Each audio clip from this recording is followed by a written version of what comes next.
Hi class, Professor Veerson looking at chapter 8 in the managerial accounting class. And in this chapter, we're going to see how managers are going to use the knowledge of cost behavior, which we discussed in the last two chapters, 6 and 7, to make 6 short-term business decisions.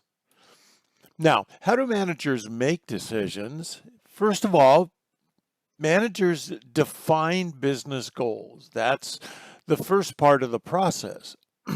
Then they look at the different alternatives. In other words, if you're not going to have alternatives, then you simply come up with an idea and you just go with it. And of course, that's not how it's done in a business.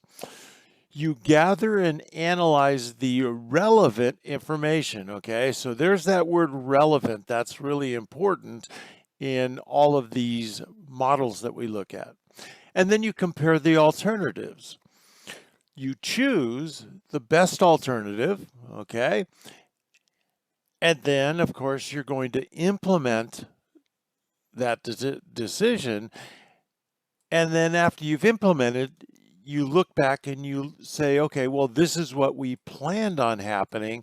This is what actually happened. And in a later chapter, this will be something called variances, but you're going to just do a follow-up where you're comparing the actual results to what you anticipated. So the main foundation for making business decisions is determining the relevant information. And relevant information has two characteristics. First of all, it pertains to the future. In other words, things that happened in the past, you can't really change. And so we're looking at what are called future events. Okay. Also, the alternatives have to differ between the alternatives. For example, if I'm going to invest $100,000 in a bond and I'm going to get back $1,000 each year, or if I invest $100,000 in a specific project, I'm going to get back $100,000.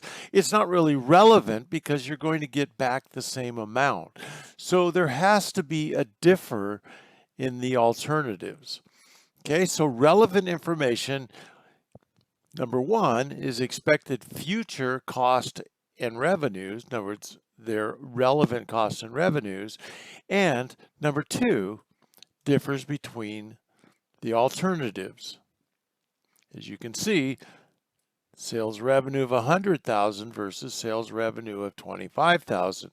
And so it differs by 25,000. Or actually, that was millions. Okay, so the short-term business decision making is going to use what's called the incremental analysis approach. Okay, we're going to take a look at the incremental amount of revenue and the incremental amount of costs. Notice that we're going to ignore the irrelevant information. Okay, just the relevant revenues, costs will lead to the relevant profit. And to do the incremental analysis approach, we will use the contribution margin approach, which we saw in the last chapter. And this is where we're going to separate the variable costs from the fixed costs. Okay, so here's our 6 business decisions. Pricing, in other words, how do we set prices? Special orders, usually one-time situations. Discontinuing products, department stores, etc.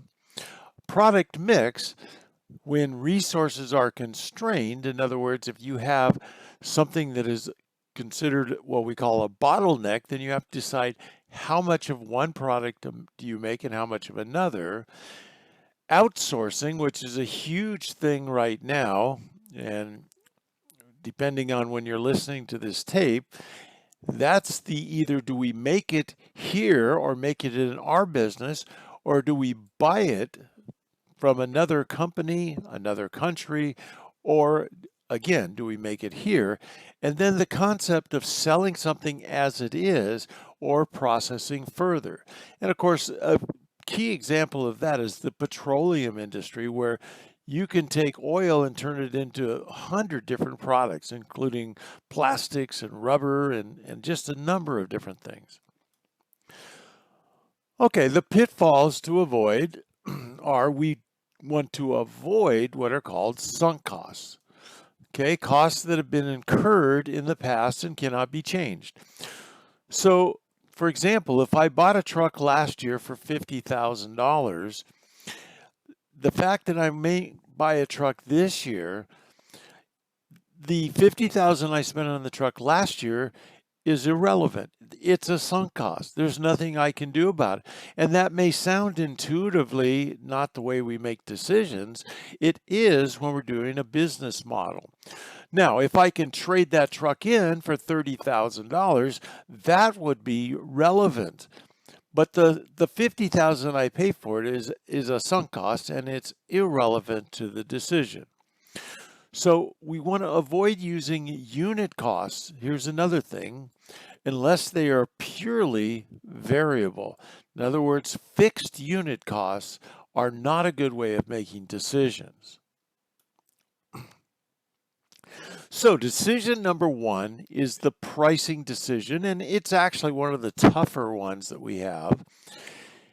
And what we're going to look at is, first of all, what is the target profit? In other words, how much is a customer willing to pay, and what's the profit from there?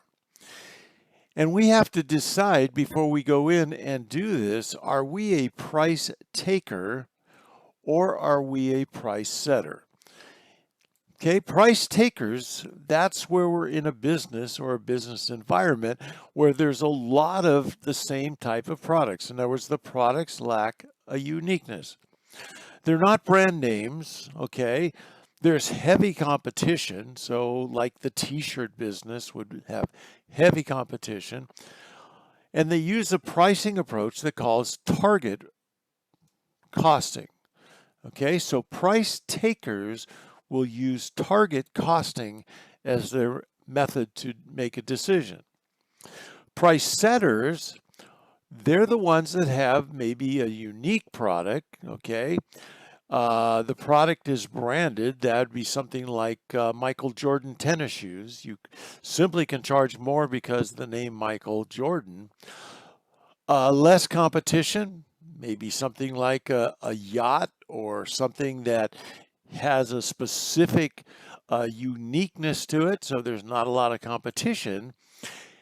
And the price setters then are going to use an approach to price their products called cost plus pricing. Okay, so are we a price taker or are we a price setter? Price takers, same type of products, heavy competition. Price setters, you have a very unique product or it has a brand recognition to it, not much competition, and you use cost plus pricing for price setters. Okay, so regular pricing decisions, okay, and just to begin with, if you're a price taker, you're going to use the target cost approach. Price setter, you're going to use the cost plus pricing approach. So the cost plus pricing approach, remember that's the one over here where you're the price setter. You start with the total cost and you add the desired profit, okay? So here's our total cost. Our desired profit is usually a percentage of the assets that we're using. And so our cost plus our price gives us the amount that we should be able to charge. Okay, so again, cost plus pricing. Here's all of our variable costs. Here are our fixed costs. Here's our total costs. Our desired profits are going to be 10% of $10 million. So we have to sell these units for $8 million. Okay, there's 2,500,000 units. And so the cost plus price per unit is going to be $3.20. Okay, so we take a look now. Will the customers pay that? $3.20. So the next step is determine if customers are willing to pay that much for the product. You may have focus groups, test marketing, and at that time you can decide, is this cost too high or is it too low?